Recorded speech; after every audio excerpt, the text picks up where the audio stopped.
What's up, it's John from Fedora Lifestyle, and we've all seen noses drawn like this, with the two dots or the upside down 7. Well, if you want to draw a more realistic nose, I'll show you how. Before getting started, please subscribe for more art and drawing tutorials. Basically, think of a nose as an exclamation point with the curved M line underneath. I'll show you 3 examples. In the first, draw the exclamation point with the curved M line. When drawing the outer edge of the nostrils, a good rule of thumb is they're usually as wide as the inside of the eyes. Now let's erase all those guidelines and redraw with a nice clean line. Note I didn't draw the left contour of the nose, but that's just my style preference. But for context, I drew a mouth under each nose. Let me know in the comments if you'd like to see a video on how to draw mouths. Now, to help with the other examples, I recommend drawing horizontal lines from any distinguishing points, like the height of the exclamation point from the first example. Once done, repeat the same process as the first nose, but simply tilt the exclamation point to the right. The M line is more of an S line this time, and we have to account for the angle of the nose going down toward the lips. Again, erase all those guidelines and redraw with a clean, crisp line.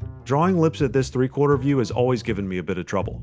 Finally, the third example may be the easiest of them all. Just tilt the exclamation point even further to the right. When drawing the nostril, think of the nose and profile as a triangle, with the nostril making the third point. And now, you guessed it, erase everything, redraw with a nice clean outline, add the mouth if you're drawing along with me, and you're done. Thanks for watching, please subscribe, like, and share.